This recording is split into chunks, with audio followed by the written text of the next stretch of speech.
Karakteri I një dietari të vërtet.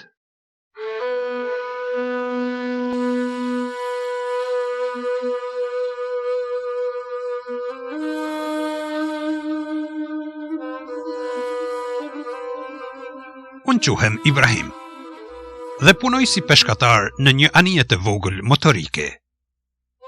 Kam një mik të vjetër, I cili quhet Muhammed ibn Salih el Munejjid, dhe është dietar I shquar dhe praktikon atë që e thot.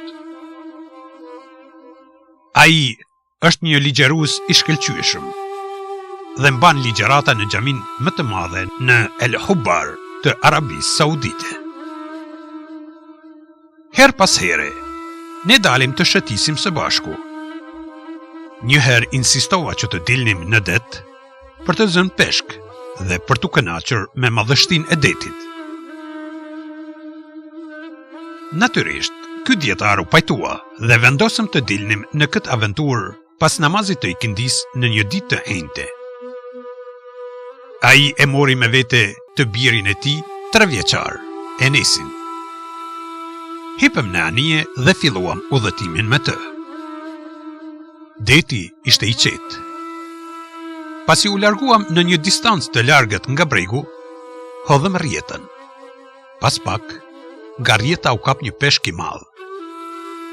Enesi qante nga frika kur e shihte peshkun se si luftonte për të ikur. U përpoqa ta siguroja se peshku nuk do t'i bënte asgjë, ndërsa Sheikh el Munejjidi qeshi me frikën e të birit dhe ja doli ta qetësonte atë. Pastaj vendosëm të shkonim më tutje për të zënë peshk. Mirëpo, motori nuk ndizej. Kishim edhe një motor rezervë, të cilin e ndeza dhe u nisëm të ktheheshim në breg. Sa filluam të lëveznim, pam se tek motori I anijes ishte mbledhur ujë. U befasova plotësisht dhe nuk e kuptoja se prej nga na kishte depërtuar ujë në anije. I tregova dietarit se çfarë po ndodhte dhe I kërkova të më ndihmonte ta nxjerrja ujin jashtë. Pa pritmas anija u përmbys. Dietari nuk dinte not. Ai më hodhi Enesin, pastaj një val e madhe na goditi dhe u gjendëm nën ujë. Mirëpo, u ngrita në sipërfaqe pas pak. Këto ishin momentet më kritike të jetës time. Kisha vetëm një dëshirë, ta gjeja se ku ishte dietari. Shikova përreth, por nuk e pash. U brengosa shumë dhe notova përreth duke kërkuar. Më në fund u ktheva mbrapa dhe pash atë duke u mbajtur shtrëngueshëm pas një mbajtëse uji. Pastaj, pash se kutia ku kishin qenë gomat e shpëtimit ishte hapur dhe gomat natonin në ujë. E kapa një dhe ja hodha dietarit. Ai mbahej për gome dhe për mbajtëset e ujit. Dhe ne filluam të notonim drejt bregut. Po shpresoja shumë që forca e sigurisë detare ose ndonjë peshkatar të vinte në shpëtimin ton. Dietari kishte besim të fortë dhe vazhdimisht e luste Allahun. Ai më kërkoi të merrnim abdes dhe të faleshim në ujë. Duke I plotësisht I kënaqur me caktimin e Allahut. Ne po tërhiqeshim nga rryma e rrezikshme dhe frikësohesha se do të ndaheshim nga njëri tjetri. E ndjeja se do të mbyteshim në ujë. I kërkova dietarit të më falte që I kisha bindur të dilnim në det. Mirëpo, ai ishte I kënaqur dhe I u dorëzua fatit. Pak pas perëndimit të diellit, e falem namazin, po e rrësohej dhe unë vazhdimisht e pyesja dietarin se ku ishte. Megjithatë, largësia midis nesh rritej gradualisht për shkak të valeve të forta. Në fund, humba kontaktin me të dhe nuk mund ta dëgjoja më. Dietari më kishte dhënë një amanet të çmueshëm. Ai ishte I biri I tij Enesi. Më tepër shqetësohesha për të sesa për veten. Kur Enesi më pyeti se ku ishte babai i tij, nuk dija çfarë t'i thosha. Ai qau, ndërsa unë përpiqesha ta ngushëlloja. Unë mbështeta në Allahun, derisa përpiqesha ta arrija bregun, e lavdëroja dhe e madhëroja vetëm atë. Pa pritmas, Enesi klithi se këpuca i kishte humbur. Ai insistonte t'ja gjeja këpucën. I habitur nga kërkesa e tij, i thash se këpuca e tij ishte fundosur dhe nuk mund të gjendej. I thash se do të blinim një palë këpucë të reja. Mirë po, kjo nuk e ndaloi vajin e tij. I zemëruar, ja zbatha edhe këpucën tjetër dhe e ja hodha në det. Kjo e ndali me njëherë vajin e tij. Kur erdhi koha e jacis, u fala përsëri. E kuptova se vështirësit luanin një rol të rëndësishëm në zgjimin e zemrës së një personi. Derisa po përpiqesha të arrija në breg, Enesi klithi. Shikoj një peshk i madh. U shtanga nga frika. Kërkova mbrojtjen e Allahut nga rreziku i mundshëm dhe e pyeta Enesin se ku ishte peshku. Mendova se mos ishte peshkaqen. Ai më tha se peshkun e pa mbrapa tij. Shikova përreth, por nuk pash asgjë. Atëherë mendova se Enesi mund t'i ishin dukur këmbët e mia notuese si peshk. Pas notimit për disa orë, isha plotësisht i raskapitur dhe shumë i etur. Enesi 3 vjeçar, i cili ishte mbi supet e mia, nga njëherë flinte, ndërsa kur zgjohej çante pa kontroll. Pastaj, dëgjova ezanin e sabahut që vinte prej diku, dhe me njëherë mu kthye shpresa se ne do t'ja dilnim. Më në fund, kur lindi dielli, arritëm në breg. E vendosa Enesin në rër, ushtëriva pranë tij dhe e falenderova Allahun me plot zemër. Bregu ishte pa njeri. Mendova të shkoja në port, pasi të pushonim pak, dhe t'i informoja policin detare për djetarin që ta shpëtonin. Pastaj një vetur që po afrohej drejt nesh u nal. Një njeri doli. Ai më pyet se çfarë po bënim aty. Kur i tregova se çfarë më kishte ndodhur, ai u qetësua dhe më tha se kishte menduar se mos ishin ndonjë krijes e detit. Ai na ndihmoi të hipnim në vetur dhe pas një vozitjeje të gjatë, na la tek zyra e policisë detare. Aty morëm tretmanin e menjëhershëm mjekësor dhe na dhanë rroba të reja dhe ujë. Ujin po e pija me vështirësi. Komandanti erdhi të na shihte. Ai ishte njeri i shoqërueshëm dhe i afërt. Kur i tregova për djetarin, ai urdhëroi të bëhej kërkimi menjëherë. I vetmi informacion që mund t'i jepja për djetarin ishte se ai mbahej në një mbajtëse të ujit dhe në një gomë të shpëtimit.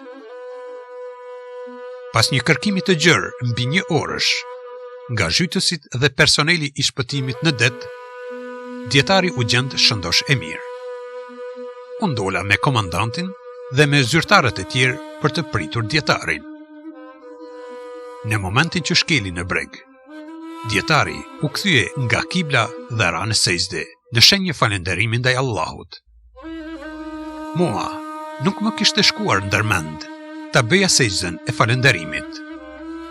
Atë e bëra kur e pash djetarin e madh. Ai tundi duart me ne, pastaj i buzëqeshi dhe e përqafoi Enesin. Ishte një ribashkim emocional i babait me të birin. Isha thellësisht i mirë njohur ndaj Allahut, që më kurseu nga kthetrat e përhershme të keqardhjes.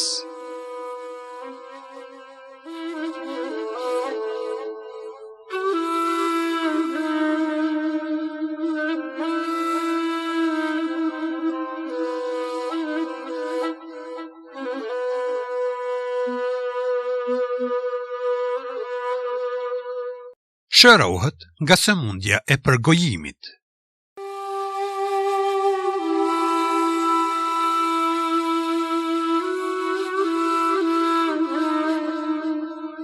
Ishte një grua, e cila kishte shprehin e neveritshme të përgojimit. Ajo e dinte se ai ishte gjunah i madh, dhe nga njëherë kur shifte karakterin e saj, ajo përpiqej të hiqte dorë nga kjo sjellje e ligë. Mirë po, të gjitha përpjekjet e saj dështonin. Derisa ishte në shtëpinë e Allahut, ajo e thirri të madhërishmen, duke e lutur me përulje. O Allah, ti e di se gjuha ime më shtyn në telashe të rënda. O Zoti im, ma përmirëso atë. Me mundëso ta përdori vetëm për të madhëruar ty. Allahu i plot fuqishëm i u përgjigj lutjes së saj të përulur dhe e shëroi nga sëmundja e përgojimit. Kur u kthye në shtëpi, gjuha e saj përmendte vetëm Allahun e madhëruar.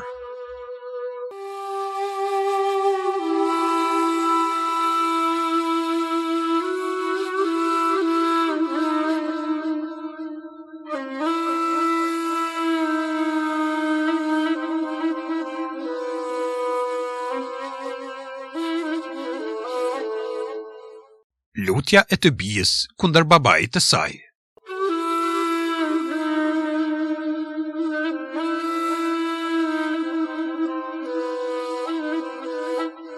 Edhe pse shoqëria arabe ka ndryshuar shumë, në fise të caktuara ende gjenden baballar lakmitar, të cilët e refuzojnë të martojnë bijat e tyre, sepse dëshirojnë të marrin rrogën e tyre kur të punësohen.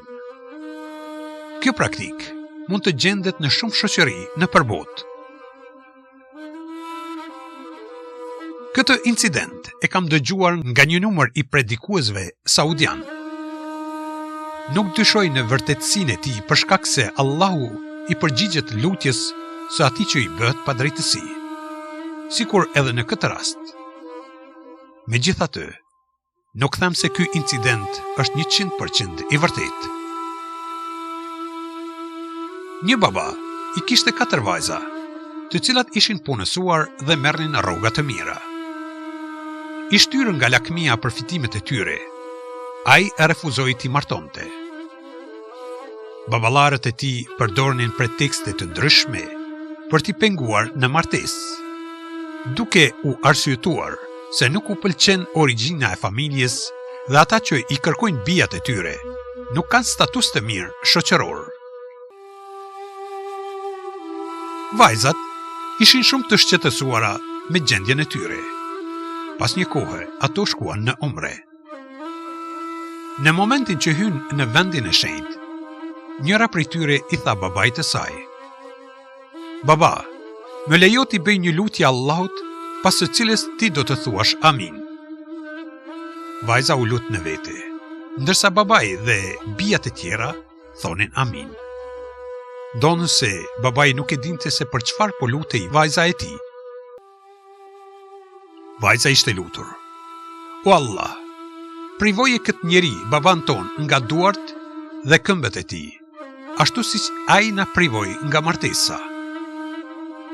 Po sa mbaruan lutjen, babait të tyre ju paralizuan duart dhe këmbët.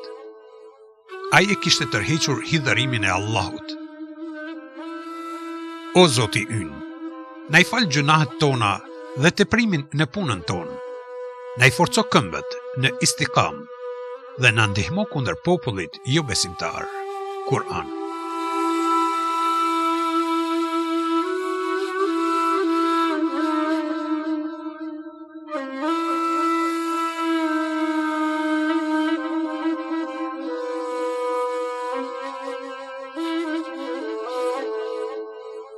Një shtëpi pranë lumit.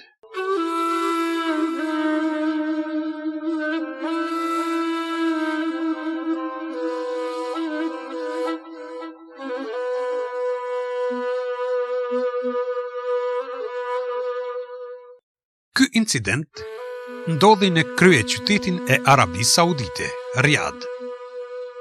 Në muajin e shenjtë Ramazanit, një grua e devotshme i mblidhte fëmijët çdo ditë përpara iftarit dhe u kërkonte të luteshin me të. Pastaj, ajo i ngrihte duart dhe lutej: "O Allah, na jep një shtëpi pranë një lumi. Të gjithë fëmijët i ngrenin duart dhe e përsërisnin lutjen. Bashkëshorti i saj qeshte me ta dhe u thoshte: "Dëshira juaj për një shtëpi është e kuptueshme. Mirë po, çfarë nën kuptoni me një shtëpi pranë një lumi? Si ka mundësi që një lum të rrjedh në këtë shkretëtir?" Bashkëshortja i përgjigjej: "Mos u brengos. Kjo është një çështje midis nesh dhe Allahut fuqiplot. Ai thot: më thirrni e unë ju përgjigjem. Kështu, ne do të kërkojmë prej tij çfarëdo që na shkon në mendje pa u ndaluar." Ajo vazhdoi t'i mbledhte fëmijët çdo ditë dhe t'i lutej Allahut. Kur muaji i Ramazanit mbaroi, bashkëshorti i saj e pyeti me tallje: "Tani, më trego ku është shtëpia dhe lumi yt?" Zonja u përgjigj me besim të vendosur: "Allahu fuqiplot sigurisht se do të na jap një shtëpi. Ai do t'i plotësoj dëshirat tona."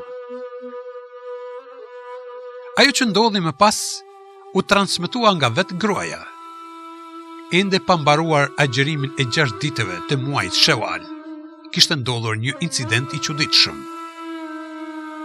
Bashkëshorti im ishte duke u kthyer nga xhamia pas namazit të ikindis. Një person i njohur dhe i pasur në Riyadh e ndaloi. Bashkëshorti im nuk e njihte atë. Personi e përshëndeti me selam dhe i tha: "Unë kam një shtëpi të madhe. Në gjysmën e saj jeton babai im. Gjysma tjetër është e zbrazët. Allahu i madhërisëm më ka bekuar mua dhe fëmijët me shumë pasuri dhe nuk kemi nevojë për të jetuar në pjesën që ka mbetur e zbrazët. Sot dola me qëllim që t'i ofroja pjesën e zbrazët të shtëpisë personit të parë që do të dilte nga xhamia pas ikindis. Ty të takova të parin. Kërkesa ime është të pranosh të jetosh aty dhe këtë do ta bëj dhurat." Ne hezitonim të pranonim ofertën pa paguar asgjë. Megjithatë, njeriu më tha: "Nëse insistoni të paguani shtëpinë, mund të më jepni aq sa keni mundësi të mbledhni." Ne mblodhëm para nga burime të ndryshme dhe vlera atyre arriti rreth 8.000 rial. I dorëzuam këtë shumë zotërisë. Tani ne ishim pronar të gjysmës së shtëpisë në një lagje të pasur të Riyadit. Është mjaft e vërtet se kush e lut Allahun me sinqeritet, Allahu fuqiplot i përgjigjet lutjes së tij. Megjithatë, një gjë më shqetësonte. Allahu t'i kisha kërkuar një shtëpi pranë së cilës rridhte një lum. Mirë po, tek shtëpia e re nuk kishte lum. E pyeta një dietar nëse Allahu i jep robit të tij atë që ja kërkon. Unë kërkova një shtëpi në bregun e një lumi. Mirë po Allahu më dha një shtëpi pa lum. Dietari u mahnit me besimin e saj të vendosur. Ai e pyeti se çfarë kishte përpara shtëpisë së re. U përgjigja se aty ishte një xhami e bukur. Dietari buzëqeshi dhe i tha: "Ai është lumi." Gjendet një hadith i të dërguarit alayhi salam, në të cilin ai u tha shokëve të tij: "Nëse një person jeton pranë një lumi dhe lahet 5 herë në ditë në të, a do të mbetet ndonjë papastërti në trupin e tij?" Ata thanë: "Jo, o i dërguari i Allahut." I dërguari alayhi salam tha: "Kështu është me atë që falet 5 herë në ditë, me anë të së cilit Allahu i alargon gjunahet."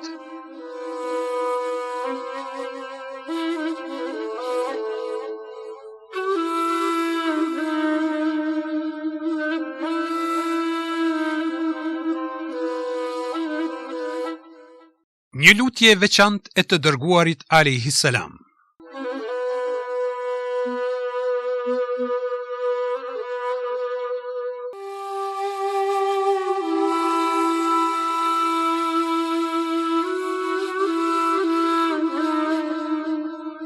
Ebu Hurajre radiallahu anhu tregon se i dërguari alayhi salam ka thënë: çdo i dërguar ka pasur një lutje të pranuar dhe të gjithë e bën atë, ndërsa unë e ruajta lutjen time si shefat, ndërmjetësim për ummetin tim në ditën e gjykimit.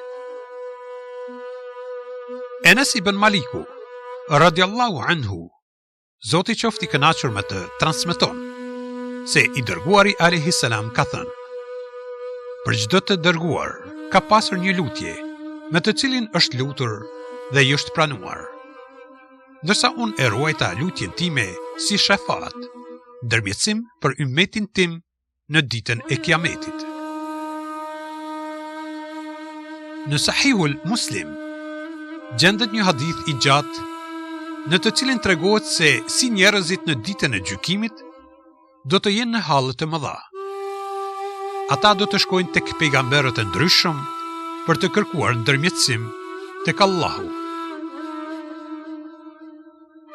Pejgamberët do të tregojnë pamundësinë e tyre për të ndërmjetësuar, pa përjashtim. Në fund, njerëzit do të shkojnë tek i dërguari i Allahut Muhamedi alayhi salam dhe do t'i thonë: O Muhammed, ti je i dërguari i Allahut dhe vula e pejgamberëve. Allahu ti ka falur gabimet e kaluara dhe të mëvonshme. Ndërmjetëso për ne tek Zoti yt. A nuk e shikon se në çfarë gjendje jemi? A nuk e shikon se deri ku ka arritur çështja? Dhe unë nisem e shkoj nën arshin e Allahut dhe bie në sejdë për Zotin tim. Pastaj Allahu më frymëzon disa lavde dhe falënderime për të, të cilat nuk ja kishte frymëzuar tjetër kujt para meje. Pastaj thuhet: O Muhammed, ngreje kokën, kërko e do të jepet, ndërmjetëso dhe do të lejohet. E ngrej kokën dhe them: O Zoti im, ummeti im, ummeti im. Më thuhet: O Muhammed, fut në xhennet prej ummetit tënd atë që nuk ka llogari.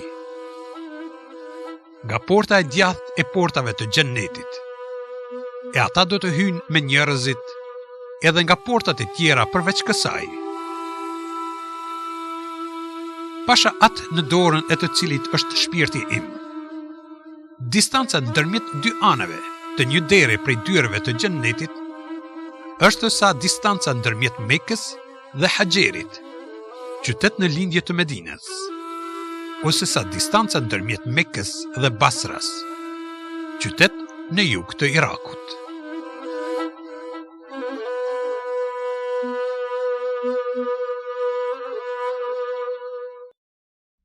Nuk guxova t'ju sulmoja, mbrapa jush ishin disa roje të fuqishme.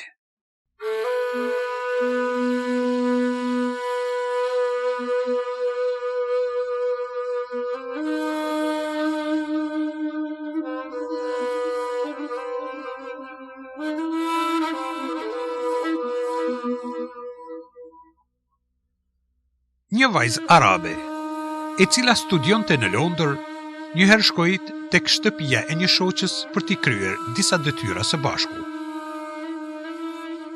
Kur deshi të shkonte në shtëpi, ishte bërë shumë vonë. Megjithatë, ajo vendosi të shkonte në shtëpi, ndonë se ishte mesnat. Shtëpia e saj ishte larg dhe mënyra më e shpejt për të arritur ishte treni nëntoksor. Stacioni i trenave nëntoksor në Londër ishte një vend i rrezikshëm natën. Her pas here, në televizion dhe gazeta, jepeshin lajme për aktivitetet të ndryshme kriminale që ndodhnin aty. Pa pyetur për frigën që kishte, vajza vendosi të shkonte në shtëpi me tren. Ajo nuk ishte as pak fetare. Përkundrazi, ishte liberale dhe e shkujdesur. Kur arriti në stacion, mbeti e shtangur nga friga, sepse vendi ishte tërësisht i boshatisur. Vetëm një person po qëndronte aty. Ajo u ndjej mjaft në siklet. Megjithatë, mblodhi guximin dhe e përmbajti veten, dhe filloi të lexonte aty që e dinte nga Kurani. Pas një kohe të shkurtër, arriti një tren. Ajo hipi në të dhe u kthye në shtëpi shëndoshe mirë. Të nesërmen, ajo u trëndit kur lexoi në gazetë lajmet. Në të njëjtin stacion ishte vrarë një vajzë e re. Vrasësi ishte arrestuar. Ajo shkoi në stacionin policor dhe u tregoi policëve se kishte qenë në stacion përpara se të ndodhte vrasja dhe se mund ta njihte vrasësin. Kur e dërgua në qelinë e vrasësit, ajo e pyeti: "A më njeh?" Ai u përgjigj: "Po, të njoh. Mbrëm ti ishe në stacion." Vajza e pyeti: "Pse kishte lënë të shpëtonte?" Ai u përgjigj: "Çfarë të bëja? Pranteje ishin 2 truproje të fuqishme." Kur e dëgjoi këtë, vajza u mbush plot mirënjohje për ndihmën dhe mbështetjen e padukshme të Allahut të plot fuqishëm. Nëse e lusim Allahun nga thellësia e zemrës sonë dhe mbështetemi për ndihmën e tij, kur nuk do të privohemi nga mëshira e tij.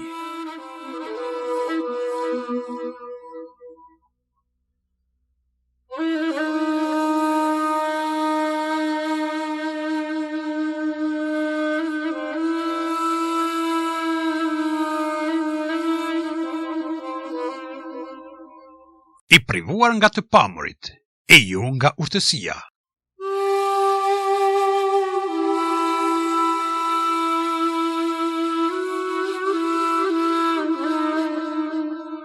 Para shumë vitesh, në një qytet ishte përhapur sëmundja, varfëria dhe uria. Aty ishte përhapur epidemia e lijes së ujit dhe nuk kishte ilaç për ta mjekuar. Nëse fëmia e merrte lijen, prindërit e tij nuk mund të bënin asgjë, përveç se të ishin të durueshëm. Një ditë, një nën e pa fëmijën e saj duke kërkuar qorrazi murin derisa este. Shpejt e kuptoi se si pasojë e lijes së ujit, fëmia ishte i verbër. Ajo ishte një grua e devotshme, me besim të shëndosh dhe me mbështetje të thellë në Allahun e madhëruar. Nuk qau, e as nuk u zemërua, mirë po vazhdimisht lutej, e madhëronte dhe e lavdëronte Allahun. Ajo merrte abdes dhe i falte 2 rekate namaz me për ulësi dhe frikë respekt të skajshëm. Pastaj e luste Allahun: "O Allah, o Zoti im, ti e ke privuar atë nga të pamurit. Mos e privo nga urtësia. O Allah, jepi të kuptuar të fesë dhe bëje hafiz të Kur'anit." Ajo e thoshte këtë lutje përderisa qante me dënesë. Ky fëmijë u rrit nën kujdesin e kësaj gruaje durimtare dhe falënderuese. Ai e mësoi Kur'anin në moshën 8 ose 9 vjeçare. Pasi e mësoi Kur'anin përmendësh, ja filloi të mësonte hadithe dhe vazhdoi të kërkonte dituri në fusha të tjera. Ai memorizoi librat e sirrës dhe fikut. Gjithashtu, memorizoi komentime të ndryshme të Kur'anit. Në këtë mënyrë fëmia i verbër u bë një rob i dalluar i Allahut. U martua dhe pati 4 fëmijë, të gjithë ata e mësuan përmendësh Kur'anin. Njëri prej tyre u bë dietar me famë.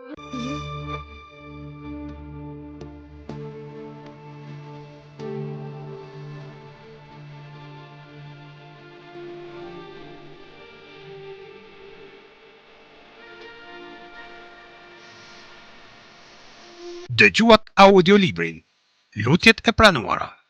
Tekstin e lexoi Eliesa Ahmeti. Përshtatja dhe ilustrimi artistik Rozafa Zaneli. Incizimi u mundësua në radioproduksionin Zëri i Shtimës.